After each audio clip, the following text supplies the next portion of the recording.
आकाशवाणी दिल्ली प्रस्तुत करता है विशेष फोन इन कार्यक्रम रेडियो डॉक्टर।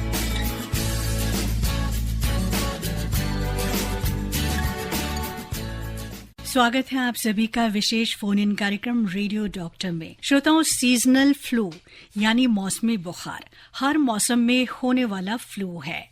मौसम में जब भी बदलाव होता है तो लोग इसका शिकार होते हैं। रेडियो डॉक्टर में आज हम इसी विषय पर बात करेंगे, seasonal flu and other infections.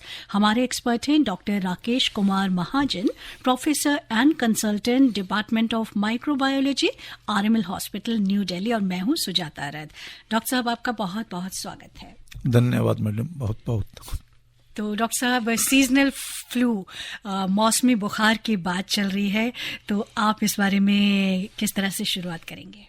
ऐसा है जैसे आपने कहा कि सीजनल फ्लू, एक्चुअली फ्लू अलग है।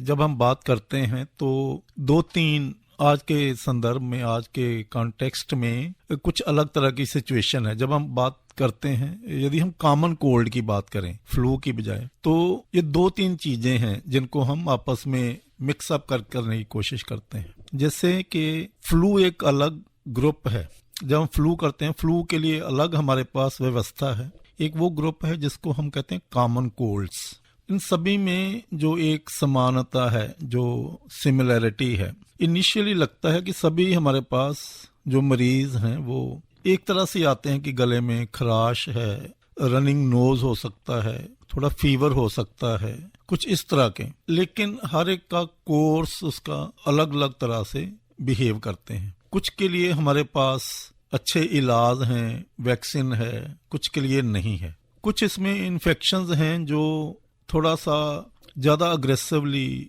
प्रॉब्लम यदि आती है तो उनके लिए हमें ज्यादा केयरफुल रहना पड़ता है। कुछ एज ग्रुप्स हैं जिनके लिए हमें ज्यादा ध्यान देना रहता है कि यदि ये कोई प्रेग्नेंट लेडी है, एस्थमा के केसेस हैं, कुछ हैं तो। और जैसे ये जो आजकल जो हमारा डेमोग्राफिक प्रोफाइल है हमारे कंट्री में, जैसे बहुत सी पॉपुलेशन है, जो हमारे रहने की जगह है, जहाँ पे बहुत से लोग, छोटी छोटी जगह में हम देखते हैं कि छोटे जगह है, उसमें परिवार के 8 लोग, 10 लोग, 12 लोग रहते हैं। तो इन चीजों से एक इन्फेक्शन का स्प्रेड करने का, कि जैसे आपने देखा हो कि जैसे कोविड था, महामारी है, कुछ बीमारियां हैं, कुछ महामारियां हैं। तो डॉक्टर साहब, हम यही कहना चाहेंगे कि जो सीजनल फ्लू है वो मौसम में बदलाव के साथ होता है, और इसकी जो सिम्टम्स है वो काफी कुछ मिलते जुलते हैं। अन्य किसी हो सकता है कोई बड़ी बीमारी भी हो, लेकिन हम कैसे इनमें फर्क करें ये हम आगे जानेंगे कार्यक्रम में। लेकिन फिलहाल मैं देख रही हूँ कुछ कॉल्स भी आनी शुरू हो गई हैं, लेकिन श्रोताओं को मैं बता दूं कि हमारी टेलीफोन लाइन्स खुली हैं और नंबर्स हैं 01123421084 एंड 01123421084। व्हाट्सएप नंबर है 9868107070। तो हम एक ब्रेक लेंगे और उसके बाद जानेंगे सीजनल फ्लू और अदर इन्फेक्शंस के बारे में, या अगर सीजनल फ्लू है तो कोविड का खतरा क्या है इसमें, इसके बारे में भी जानेंगे आगे रेडियो डॉक्टर में। आप सुन रहे हैं विशेष फोन इन कार्यक्रम radio doctor. Doctor Rakesh Kumar Mahajan की पसंद का ये गाना, गुलजार के गाने आपको पसंद हैं, और आज हम बात कर रहे हैं seasonal flu and other infections के बारे में। कुछ कॉलर हमसे ऑलरेडी जुड़ चुके हैं, इनकी बात पहले सुन लेते हैं। हेलो। हाँ जी मैडम, नमस्ते। गुरविंदर बोल रहा हूँ। डॉक्टर साहब को भी नमस्ते। नमस्ते गुरविंदर जी। हाँ डॉक्टर साहब, सीजनल फ्लू के बारे में आपने थोड़ा सा तो हिंट दे दिया, लेकिन ये सीजनल फ्लू विभिन्न शहरों में इसके सिम्टम अलग होते हैं, क्योंकि जैसे जम्मू कश्मीर है वहाँ बहुत ठंड होती है, बिहार है, राजस्थान है, दिल्ली है, यहाँ कभी ठंड है कभी गर्मी है। तो इसको कैसे देखें? और दूसरा, ये सीजनल फ्लू डेंगू है, कोविड है या स्वाइन फ्लू है, इसको डिफरेंशिएट कैसे करें? देखिए, ऐसा है, डेंगू एक अलग चीज है और ये जो फ्लू है, फ्लू अलग चीज है। फ्लू का तापमान से कुछ लेना देना नहीं है कि सर्दी है गर्मी है। सबसे ज्यादा जरूरी है कि वहाँ पे वो विषाणु होना चाहिए। और आजकल ये फर्क नहीं रहता है कि कोई श्रीनगर में है या राजस्थान में है। हम बहुत सा लोग ट्रेवल करते हैं एक जगह से दो जगह पे। जैसे कोई भी आदमी एक जो दिल्ली में बैठा है वो शाम को जहाज पकड़ के केरला जा सकता है। वही वायरस वहां जाके केरला में पहुंच सकती है एक ही दिन के अंदर। तो ये कहना अलग अलग वाली बात है, ये चीजें अलग अलग हैं, इनको डिफ्रेंशिएट करने, इनको अलग अलग क्या है क्या नहीं, ये केवल टेस्ट करके ही पता चल सकता है। लेकिन यदि कुछ भी है, आपको लगता है कि नाक बह रहा है, गले में खराश है, खांसी है, आप एक जस्ट आप बुखार की गोली ले सकते हैं, थोड़ा गर्म पानी पीजिए, अपने आप को अच्छे से लिक्विड लीजिए ताकि आपके अंदर पानी की मात्रा पूरी रहनी चाहिए। यदि आपको किसी तरह का कोई तकलीफ बढ़ती है कि भी मुझे सांस फूलना शुरू हुआ है या कुछ और है, फिर आपको हॉस्पिटल जाके डॉक्टर्स की सलाह लेनी चाहिए। थैंक यू डॉक्टर साहब, थैंक यू सुजाता मैडम, नमस्कार। नमस्कार जी। का व्हाट्सएप ले लेते हैं। मोनू सेठ जी हैं अमेठी से। लिखते हैं कि जब हम घरों से बाहर निकलते हैं तो ठंडा या जूस पी लेते हैं और रात में कुछ ठंड सा मौसम होता है, इससे क्या नुकसान हो सकता है? इससे कुछ भी टेम्परेचर से कुछ लेना देना ऐसा सीधा कोई संबंध है नहीं। ये जरूर है कि जैसे कई बार कुछ हम बहुत स्पाइसी खाना खाते हैं, कुछ खाते हैं, तो हमारे अंदर जो सेल्स हैं जितने भी रेस्पिरेटरी ट्रैक पे, उस पे थोड़ी इंजरी हो सकती है, उससे एक वायरस का अटैच होने के चांसेस बढ़ जाते हैं। बट आपको एक इनको समझना चाहिए कि इन्फेक्शन तभी होगी यदि वहां पे वो वायरस है।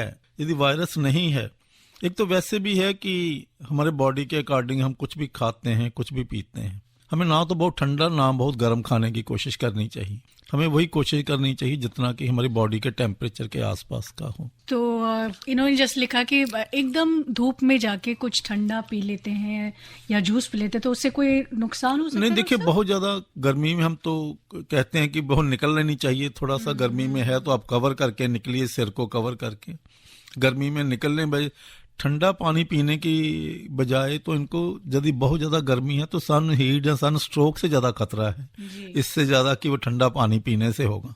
हेलो हेलो, हाँ जी, सुजाता रथ मैडम को रघुविंदर सिंह चट्ठा का हाथ जोड़कर नमस्कार। नमस्कार जी रघुवंदी जी। और डॉक्टर साहब को सादर प्रणाम। नमस्कार नमस्कार। डॉक्टर साहब, मेरा सवाल ये है कि जैसे वायरल फीवर होता है या कोई और दूसरा फीवर होता है, वो 3 से 5 दिन तक रहता है, तो ये सीजनल फ्लू कितने दिन तक रहता है और इसमें कौन सी दवाई कारगर है, कृपया बताने का कष्ट कीजिए। देखिए, जो कॉमन कोल्ड होते हैं ये ज्यादातर 5 से 7 दिन के अंदर अपने आप क्लियर कर जाते हैं, 5 से 7 दिन के अंदर। और बहुत सी दवाइयां हम इसमें बहुत से, एक सबसे बड़ा है कि लोग एंटीबायोटिक खाना शुरू कर देते हैं कि जैसे ही गले में दर्द हुआ तो किसी तरह का कोई एंटीबायोटिक खाना शुरू करती है। इसका कुछ भी फायदा नहीं रहता है, इसका नुकसान जरूर हो सकता है। आपने लेना है तो केवल वही लीजिए, कुछ बुखार की गोली ले सकते हैं, अपना लिक्विड डाइट अच्छे से लीजिए, रेस्ट कीजिए यदि बुखार है, लोगों से कम मिलिए क्योंकि ये वो इन्फेक्शन हैं। यदि आप घर के अंदर भी हैं तो थोड़ा घर के अंदर भी थोड़ा सा डिस्टेंस मेंटेन करें। यदि घर के अंदर कोई छींक आ रही है तो ये नहीं कि आप घर के अंदर हैं तो बहुत आराम से छींकते रहें या कहीं पे थूक दिया या कहीं पे भी, तो आप पूरा एक जो हाइजेनिक एटिकेट है, आप यदि छींकते हैं तो नाक पे कपड़ा रखें, टिश्यू पेपर यूज करें ताकि दूसरे लोगों को, चाहे घर हो चाहे घर से बाहर हो, उसके लिए करें। कुछ हैं जैसे फ्लू की बात जब हम करते हैं तो फ्लू हम इन्फ्लुएंजा की बात करते हैं कि इन्फ्लुएंजा इन्फेक्शन है। इन्फ्लुएंजा के लिए तो वैक्सीन भी अवेलेबल है, जिसको फ्लू वैक्सीन आती हैं, बहुत सी आती हैं अलग अलग, जिनको जरूरत हो उनको हर साल इसका वैक्सीन है, हर साल आप लगवा सकते हो। और पर्टिकुलरली जो लोग 60-65 साल के ऊपर हैं, कुछ कैंसर के पेशेंट हैं या कुछ सांस की तकलीफ वाले, अस्थमा के केसेस हैं या बहुत छोटे बच्चे हैं, तो उनको आप वैक्सीन लगा सकते हैं। ये जो डॉक्टर साहब दिल्ली में अचानक बार बार मौसम चेंज हो रहा है, ये सीजनल फ्लू को दावत नहीं है एक तरह से? नहीं, सीजनल फ्लू से नहीं है। जब तापमान बढ़ेगा तो बहुत सा एनवायरनमेंट जब चेंज करता है तो उसमें बहुत सी चीजें हैं, बहुत सा है, पूरा सिस्टम चेंज करता है, उसमें यही नहीं बहुत सी बीमारियां साथ में आ जाती हैं। बिल्कुल होता है, इसलिए एनवायरनमेंट जब चेंज करता है तो फ्लू का नहीं, वायरल इन्फेक्शंस हैं। आज हमारे पास जैसे ये रेडियो का कार्यक्रम कर रहे हैं तो लोगों को ज्ञान ज्यादा है, लोगों के पास पहुंच ज्यादा है सरकार की, हम लोगों तक अपना संदेश पहुंचा सकते हैं कि ये इशू है। पहले लोगों को इतनी जानकारी नहीं थी, लोगों को पता नहीं चलता था। कोविड के बाद हम ज्यादा, हमारा एफर्ट जो है, हमारी कोशिश जो है वो ज्यादा अग्रेसिव, हम बहुत अच्छे तरीके से लोगों तक पहुंच सके हैं तो उसके कारण है। बट यदि तापमान बढ़ेगा तो इसको हम कुछ भी प्रिडिक्ट नहीं कर सकते कि कल को किस तरह की बीमारियां आएंगी या कुछ आएगा। धन्यवाद Thank you. डॉक्टर साहब, धन्यवाद श्वेता मैडम, जय हिंद। जय हिंद रघुविंदर जी। तो डॉक्टर साहब, एक कंफ्यूजन अभी भी शायद मुझ में भी है और शायद मेरी तरह बहुत से श्रोताओं को भी होगा, the difference between flu, common cold and Covid. देखिए, ऐसा है कि बेसिकली आप दो तरह के ग्रुप्स, जैसे हम फ्लू कहते हैं, फ्लू केवल इन्फ्लुएंजा वैक्सीन के लिए है। इसमें बहुत थोड़ी वायरसेस हैं। इन्फ्लुएंजा ए है, बी है, सी है। और आपको ध्यान हो, यही एक जिसको फ्लू कहते हैं, स्पेनिश फ्लू, जो 1919 में जिससे करीब 100 करोड़ आदमी की डेथ हुई थी, ये एक यही वायरस थी, फ्लू वायरस थी। तो ये वायरसेस हैं जो थोड़ा लगातार कुछ चेंज करती रहती हैं, पर ये छोटा ग्रुप है और इसके ऊपर एक रेगुलर मॉनिटरिंग है। इसके ऊपर अच्छे से ध्यान रखा हुआ है कि ये वायरस कैसे, इसके लिए एक इंटरनेशनल ग्रुप है। हर साल जो वायरस थोड़ा सा भी चेंज करती है, इसके अगेंस्ट वैक्सीन अवेलेबल है। फ्लू के लिए वैक्सीन अवेलेबल है। जैसे आज टेट्रावेलेंट वैक्सीन अवेलेबल है कि कौन कौन सी स्ट्रेन है, मिशिगन स्ट्रेन है, विक्टोरिया है, यामागाटा है। तो ये स्ट्रेन है, इसके बारे में बहुत एक अच्छे से सिस्टमेटिक है। बट ये है कि वैक्सीन तो पहले दिया हूं, बट ये है कि ये थोड़ा सा जो एक ग्रुप है, एज ग्रुप, जिनमें ज़्यादा मुश्किलात आने के चांस रहते हैं, चाहे प्रेग्नेंट लेडीज़ हैं, ओल्ड एज ग्रुप है। अब एक है कि अब आज की डेट में हमारे पास एक बहुत बड़ा ग्रुप है जिनमें इम्यूनो कॉम्प्रोमाइज्ड कहते हैं, जिनकी लड़ने की क्षमता जो है वो कम है। चाहे वो शुगर के पेशेंट हैं, चाहे वो किडनी ट्रांसप्लांट है, चाहे कैंसर के पेशेंट्स हैं, शुगर के डायबिटिक हैं, ओल्ड एज इटसेल्फ है। तो उनके लिए एक वैक्सीन बहुत जरूरी है। बट स्टिल होता है वैक्सीन के लेवल तक काम करती है। तो हमें चाहे कुछ भी हो, हमें आपस में जो प्रिवेंशन है, जो बचाने की हमारी मुहिम है, उस पे हमें हमेशा ही ध्यान देना चाहिए। तो सर, ये तो रहा फ्लू। कॉमन कोल्ड, जब कॉमन कोल्ड, ये बहुत बड़ा ग्रुप है। कॉमन कोल्ड जैसे कोविड जिसको कहा गया, कोविड कोरोना वायरस है। बहुत सी कोरोना वायरसेस कॉमन कोल्ड ही करती हैं। अच्छा, ये कॉमन कोल्ड ही करती हैं।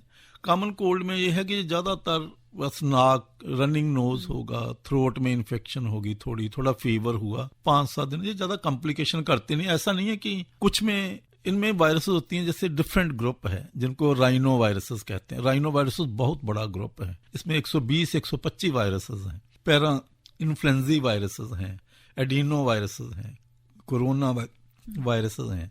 तो ये है, ये वायरसेस हैं, ये करते हैं। पर ये जैसे अस्थमा के पेशेंट हैं, उनमें कई बार ये सीरियस इन्फेक्शन कर देते हैं। बच्चों में है, छोटों में, उनमें एक लंग्स को इन्वॉल्व, हमारा एक जो कंसर्न रहता है कि ये गले से नीचे ना जाएं। वायरल इन्फेक्शन जब गले से नीचे जाती हैं तो थोड़ा सा मुश्किलात होती है इनको, क्योंकि बहुत सी दवाइयां इफेक्टिव, जैसे स्वाइन फ्लू थी, स्वाइन फ्लू के लिए हमारे पास एक मेडिसिन, टैमी फ्लू थी और सेल्टमवीर थी, अच्छे से काम करती थी। कोविड जो है, कोविड का एक म्यूटेंट वायरस थी। ये 2002 से आनी शुरू हुई है। हमने 2002 में भी इसको फेस किया था, 2012 में भी फेस किया, फिर 2020 में आके 19 में ही आ गई थी ये वायरस। इस वायरस ने म्यूटेट किया है। ये इसके बारे में हमारे पास किसी तरह का कोई एक्सपीरियंस नहीं था। अभी भी मैं कहूंगा कि आज की डेट में भी हम इस वायरस को अच्छे से समझ नहीं पाए हैं, बहुत अच्छे से, क्योंकि जितनी इसकी कॉम्प्लिकेशंस हो रही हैं या कुछ पेशेंट आ रहे हैं आज भी वीकनेस के साथ आते हैं। तो कोविड ने एक महामारी की है, महामारी का कि जितनी जल्दी से आप देखो कि पूरी दुनिया, एक महीने के अंदर पूरी दुनिया इन्वॉल्व थी। जी जी। तो डॉक्टर साहब, हमने थोड़ा बहुत समझा difference between flu, common cold and Covid, और आगे हम और जानेंगे सीजनल फ्लू और अदर इन्फेक्शंस के बारे में। आप सुन रहे हैं विशेष फोन इन कार्यक्रम रेडियो डॉक्टर।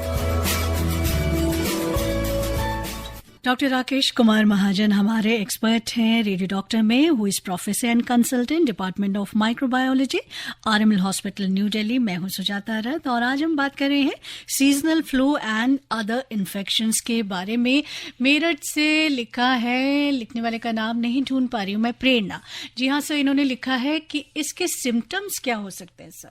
सिम्टम्स मैंने शुरू से हम बता रहे हैं कि सिम्टम्स सभी के एक जैसे हैं। शुरुआत में तो कि सभी के ही है, ये है कि गले में खराश हो सकती है, थोड़ा रनिंग नोज हो सकता है, फीवर हो सकता है, वीकनेस हो सकती है, यही है। और सर मनोहर लाल गांधी जी ने पूछा है गाजियाबाद से कि मौसम का बदलाव होते ही गला खराब होना, पेट में इन्फेक्शन, हल्का बुखार, ये सब होता है, तो इसके ट्रीटमेंट में कितनी सावधानी बरतनी चाहिए? नहीं, ट्रीटमेंट देखिए, सीजन के साथ जो पानी के साथ जुड़ी हुई बीमारियां वो एक अलग विषय है। जो हम फ्लू की बात करते हैं, जहाँ उसकी दूसरी कॉमन कोल्ड की बात करते हैं, इनका ये एक पैटर्न जरूर है कि किसी टाइम पे थोड़ी इन वायरसेस की अवेलेबिलिटी एनवायरनमेंट में ज्यादा रहती है। जैसे कि सर्दी का सीजन है, कुछ है, उस टाइम पे थोड़ा नीचे भी सेटलमेंट होती है, या कुछ ऑटम सीजन है, कुछ है, किसी टाइम पे ये जरूर रहता है कि वायरसेस का इन्फेक्शन होने के लिए मैं ऐसा कुछ नहीं है, कोई चीज हवा से ऐसा सच कि हम ये नहीं कह सकते कि शून्य से कुछ आ रहा है। ये सबसे बड़ी हमारे लिए, ये हम इसलिए इसको बहुत मुश्किल मानते हैं कि यहाँ के दुश्मन जो है वो दिखाई नहीं देता, जिसको हम देख नहीं सकते। जस्ट हम सोच सकते हैं कि ये हो सकता है, और ये कौन होगा, क्या होगा, क्योंकि कई बार जैसे हम आपस में बैठे हैं, हमें पता ही नहीं कि हम में से कोई आदमी, जैसे कोविड का है, कोविड का सभी लोग जानते हैं कि एक आदमी किसी गाड़ी में उसने ट्रेवल किया, उसको पता ही नहीं था कि मुझे कोई इन्फेक्शन है कि नहीं है। तो जब वो घर तक पहुंचा है तो गाड़ी का ड्राइवर है, जब उसके साथ कोई को पैसेंजर था, वो सभी इन्फेक्टेड थे।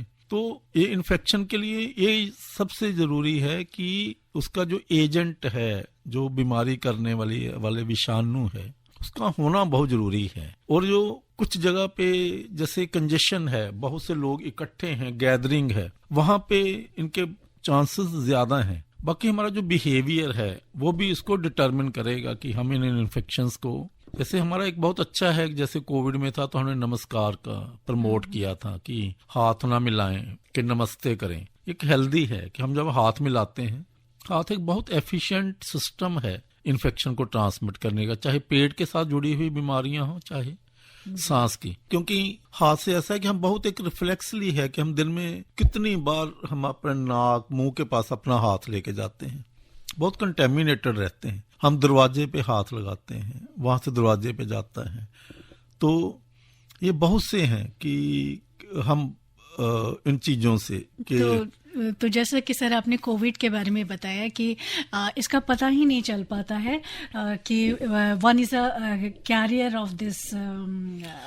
देखिए, इन्फेक्शन होना अलग चीज है, बीमारी होना अलग चीज है जी। इनफैक्ट तो जैसे हमें भी नहीं पता कि कोविड से कितने लोग इन्फेक्ट हुए हैं, केवल हमारे पास उन लोगों का डेटा है जो लोग बीमार हुए हैं कि इन्फेक्शन होने के बाद। ऐसे कॉमन कोल्ड है, बहुत से लोगों को होगा जो बहुत हेल्दी लोग हैं, तो उनको पता भी नहीं चलेगा कि मुझे इन्फेक्शन हुई है, बट वो लोग एक बहुत एफिशिएंट हैं इन्फेक्शन को ट्रांसमिट करने के लिए, जो लोग वल्नरेबल हैं। तो सर गांधी जी का एक और क्वेश्चन था कोविड से रिलेटेड ही, इसलिए मैं बीच में बात मैंने छेड़ी कि कोविड, आज की तारीख में कोविड कितना खतरनाक है। देखिए, ऐसा है कि इसके कोविड के वेरिएंट आए हैं कि कोविड का अलग अलग टाइम के वेरिएंट रहे हैं। जो हमारे पास 21 के थे, उनमें सबसे ज्यादा आज की डेट में ये है कि उसके बाद हमने बहुत सा एक रास्ता तय किया है कोविड में। शुरुआत से लेके जब हमने लॉकडाउन किया है, उसके बाद हमने बेड्स बढ़ाए हैं, वैक्सीन का लोगों को 2 डोज दी हैं, बूस्टर डोज दी है। एक तो नंबर 1, आज की डेट में हमारे पास इतने मरीज नहीं, हमारी कैपेसिटी जो है, यदि क्योंकि उस टाइम पे लाखों की संख्या में बेड्स नहीं थे, कुछ नहीं थे। तो आज की डेट में एक तो नंबर 1 जो आज का वेरिएंट है, उससे हमें कोई बहुत सी हॉस्पिटलाइजेशन नहीं जरूरत आ रही। इसलिए यदि आपको थोड़ा सा भी डाउट है, देखिए गवर्नमेंट ने टोटल इसके लिए किसी तरह की कोई कास्टिंग, किसी प्राइसिंग, किसी तरह का फाइनेंशियल बर्डन है नहीं। तो आप किसी को भी डाउट लगता है कि भी मुझे कोविड है, पर्टिकुलरली वो लोग जिनके घरों में उनको लगता है कि भी यदि मुझे कोविड है और मेरे कारण घर के दूसरे यदि बच्चे हैं या बुजुर्ग हैं जिनको नुकसान हो सकता है, भी मैं अपने आप पे मास्क लगा के रखूं, थोड़ी देर के लिए उनसे ना मिलूं, तो उनको अपना टेस्ट जरूर करवाना चाहिए। डाउट में रहने जीने का कोई मतलब है नहीं। तो सर यहाँ पर एक सवाल ये भी उठता है कि अगर किसी को सिर्फ कॉमन कोल्ड है विद फ्लू, सर्दी जुकाम खांसी है और साथ में बुखार भी आ रहा है, तो क्या वो अपना कोविड टेस्ट कराए?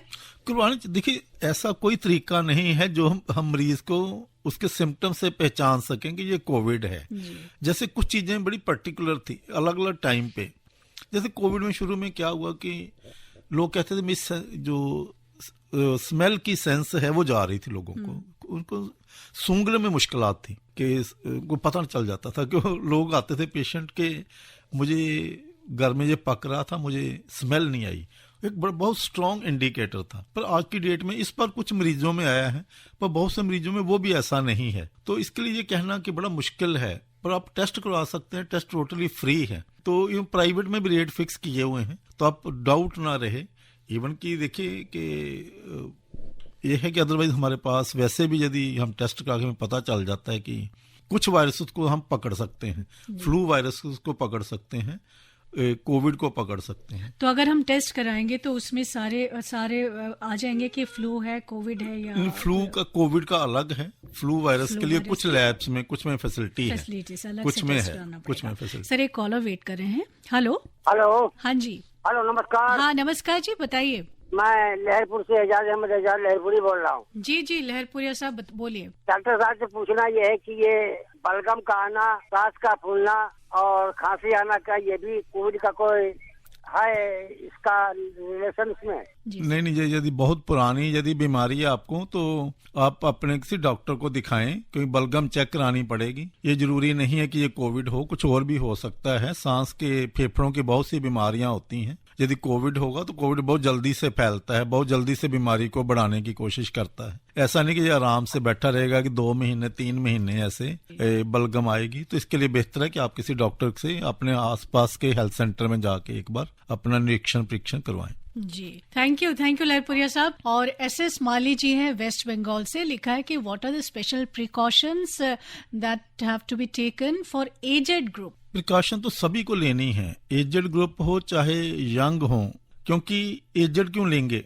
सबसे ज्यादा तो यंग लोगों को लेनी है, कि वो एजेड के पास सभी को, यदि किसी को लगता है कि मुझे किसी तरह का कोई फ्लू या कॉमन कोल्ड है तो अपना वो थोड़ा सा डिस्टेंस मेंटेन करके रखना चाहिए।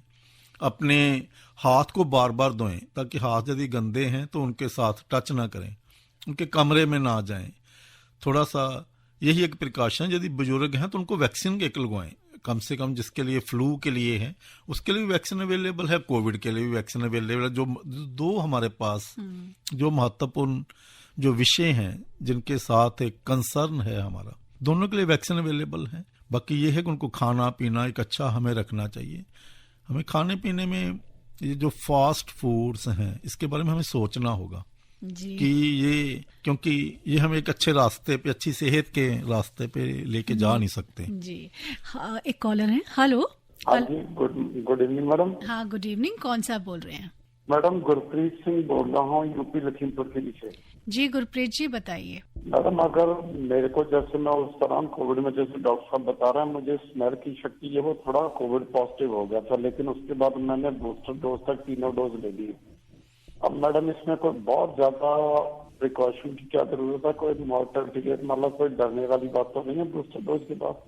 देखिए ऐसा है, वैक्सीन की चाहे आपने 2 डोज ली हैं चाहे 3 ली हैं, ये कोई भी वैक्सीन 100% 100% काम नहीं करती हैं, कि इनमें थोड़ा सा गैप रहता ही है। प्रिकॉशंस तो हमें चाहे कुछ भी हो, प्रिकॉशन तो कोई भी छोटी से छोटी बीमारी है उसके लिए हमें लेना ही चाहिए।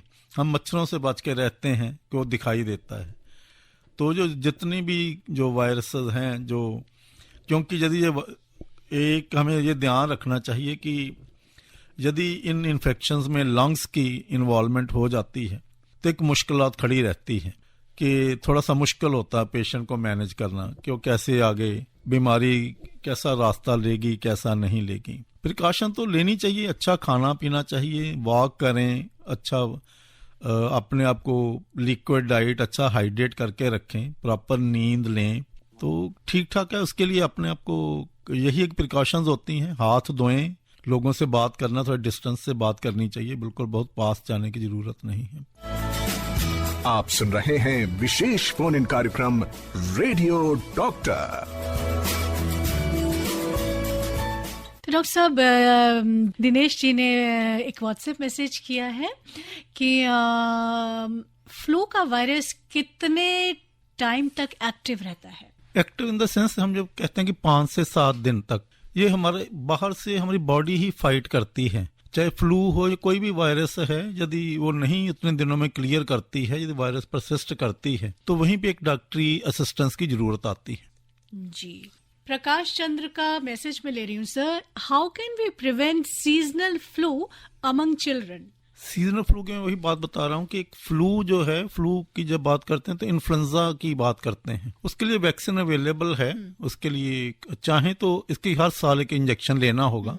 यदि बच्चे हैं तो छोटे बच्चे, उनको वैक्सीन का हर साल एक इंजेक्शन दे सकते हैं फ्लू वैक्सीन के लिए। बट ये है कि मैं ये जरूर कहूंगा कि एटलीस्ट जो हमें बेसिक रेस्पिरेटरी एटिकेट्स हैं वो हमें हर जगह, स्कूलों में, घरों में, जैसे हम कुछ भी हो, हम कई बार देखता हूं मैं सड़कों पे गाड़ी का दरवाजा खोल के थूकते हैं, तो हम कुछ भी करते रहें। ये जैसे कोविड का टाइम था तो मैं देखता था तब भी लोग दरवाजा खोल के नीचे थूकते थे।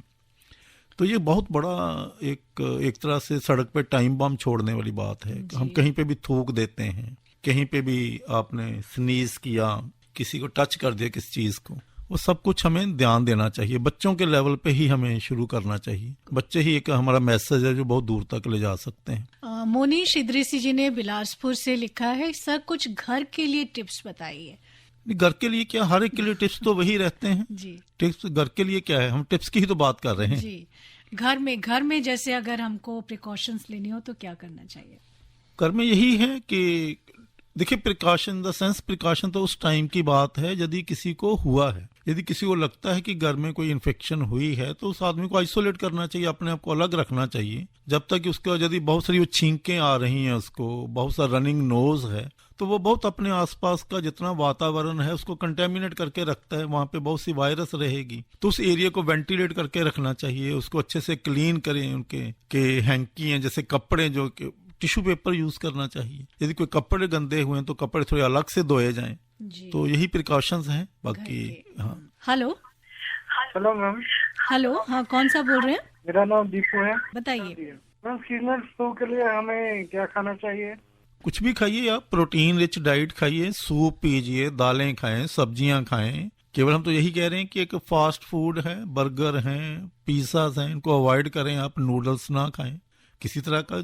बहुत सा नींबू पानी पिए, जूस पिए, ताजे फलों के, फल खाएं, सैलेड खाएं, कुछ भी खा सकते हैं। जी। आपने अपना नाम नहीं बताया। मेरा नाम दीपू है ma'am. Thank you Deepu ji call करने के लिए। Whenever I catch cold my left ear hurts, what should I do? हाँ, नहीं हो सकता है। देखिए, जो नाक, कान, गला, इन सभी के ट्रैक्स इंटरकनेक्टेड हैं। तो किसी साइड के, क्योंकि जो स्टेचियन ट्यूब है जो कान को गले के साथ कनेक्ट करती है, तो जब गले में इन्फेक्शन होती है, कंजेशन होती है, उसमें एयर ब्लॉक आता है, कुछ आता है, एयर इक्विलिब्रियम का इशू है, वो आ सकती है। उसमें कुछ नहीं, जस्ट एक प्लेन कोई बुखार की गोली लेंगे या कोई डीकंजेस्टेंट ले सकते हैं, कुछ सेट्रीजिन की टैबलेट ले सकते हैं, तो इट विल गो। कोई ऐसा वो इशू नहीं। जो ये इन्होंने अपना नाम नहीं लिखा। हाँ ना, कोई इशू नहीं है। ये बहुत कॉमन बात है। कॉमन बात है ये। तो राधेश्याम मिश्र जी ने लखनऊ से लिखा है ऐसे कि जब भी गले को थोड़ी सी हल्की हवा लगती है, ठंडी हवा लगती है, तो बलगम बन जाता है और 3-4 बार करने के बाद ठीक हो जाता है। तो इस बारे में क्या? इनका कुछ अलग इशू होगा। इनके एज नहीं लिखी है, कितनी एज है कितनी नहीं है। हो सकता है एस्थमेटिक हो, कुछ उनको कोई ट्रिगर है, क्योंकि जब सर्दी में जब सांस लेते हैं, हो सकता है छोटे छोटे पार्टिकल हैं जो हमारे फेफड़ों के अंदर जाते हैं, तो बलगम एक प्रोटेक्टिव मैकेनिज्म है, उनको निकालने की कोशिश करते हैं। अच्छा। तो ऐसा नहीं है कि बॉडी का हर चीज जो हम करते हैं, छींक आती है, बलगम आती है, थूक आता है। तो सब बिना जुकाम, खांसी या कॉमन कोल्ड के सिम्टम्स के बगैर भी बलगम आ सकती है सर? बलगम आना तो अलग चीज है, वो फेफड़ों के साथ जुड़ी हुई बात है। ओके। वो तो उसको लिए अलग देखना पड़ेगा। वो तो हमारे देश में जैसे टीबी एक बहुत बड़ी समस्या है, जो गवर्नमेंट की कमिटमेंट है कि 2025 तक टीबी को खत्म करेंगे। यदि लॉन्ग स्टैंडिंग है, फीवर है, बलगम है, तो उसको हमें टीबी के लिए भी सोचना पड़ेगा। जी। हेलो। हेलो। हाँ जी, कौन सा? मैम, रेडियो डॉक्टर के लिए। कौन सा बोल रहे हैं? मैं सीए राघव चतुर्वेदी बात कर रहा हूँ। जी राघव चतुर्वेदी जी, स्वागत है आपका। क्या पूछना चाहते हैं? मैम नमस्कार। मैं ये पूछना चाहता हूँ मैम कि ये जो अभी सीजनल चेंज है, जैसे डॉक्टर साहब लंबे समय से बता रहे हैं, मतलब इतने पूरे प्रोग्राम में बता रहे हैं कि भाई पहले प्राइमा फेशिया इन सब में अंतर करना पॉसिबल नहीं हो पाता, बिल्कुल ठीक बात है।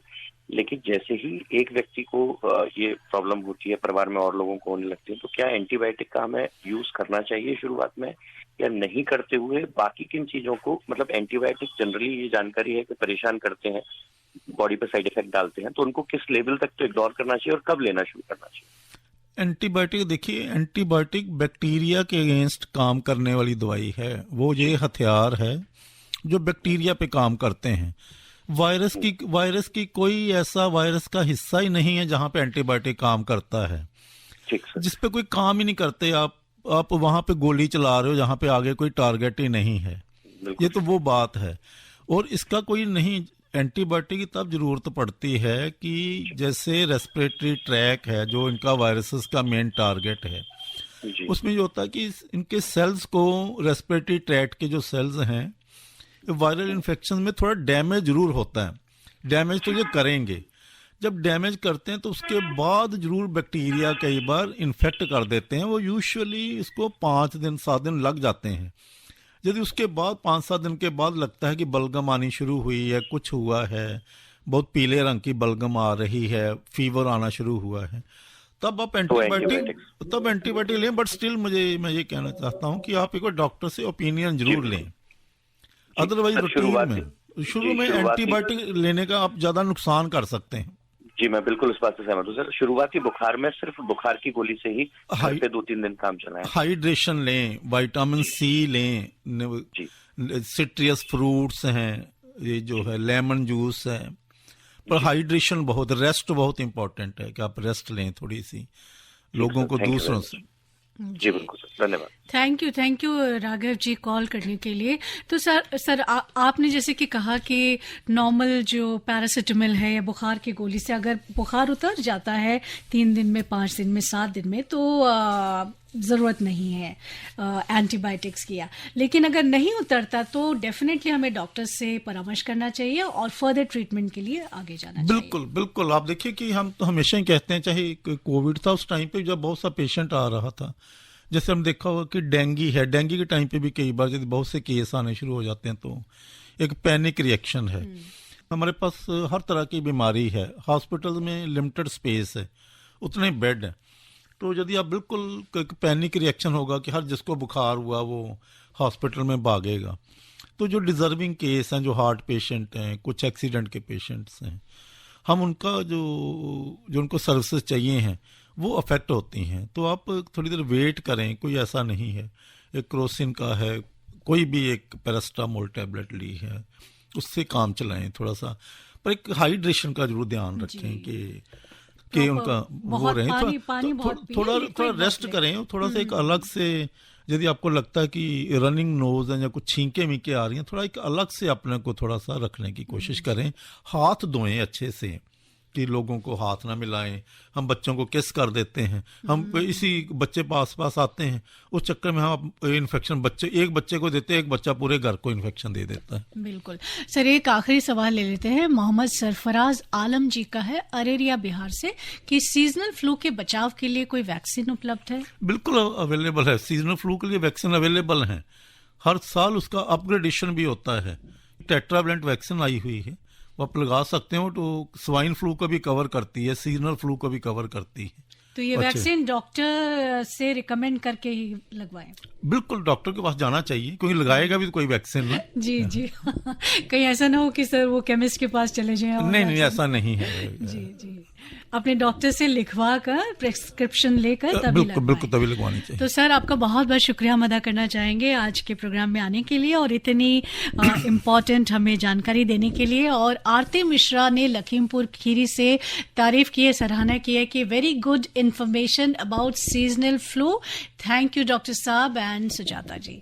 थैंक यू वेरी मच, बहुत बहुत धन्यवाद। मैं मैडम इवन जो आकाशवाणी का है, ये मुझे लगता है कि बहुत सराहनीय कार्य है कि ये लोगों की प्रॉब्लम को लोगों तक ले जाना एक सही टाइम पे, एक बहुत अच्छा एफर्ट है। ऐसे इतने बड़े देश में जो बहुत दूर तक है, आप लोग बहुत डिजर्व करते हैं। Thank you sir, thank you. और हम अपने सभी तमाम डॉक्टर्स का भी बहुत बहुत शुक्रिया अदा करते हैं कि वो टाइम निकालकर, अपने बिजी स्केड्यूल में से टाइम निकालकर हमारे साथ आते हैं और हमारे श्रोताओं को इतनी इतनी बहुमूल्य जानकारी देते हैं उनके स्वास्थ्य को लेकर। Thank you so much doctor Rakesh Kumar Mahajan, professor and consultant, department of microbiology, RML hospital. आज हमने चर्चा की seasonal flu and other infections के बारे में और कार्यक्रम का समापन करेंगे। अभी आप आकाशवाणी दिल्ली से विशेष फोन इन कार्यक्रम रेडियो डॉक्टर सुन रहे थे। कार्यक्रम की प्रस्तुतकर्ता थी शालिनी मित्तल।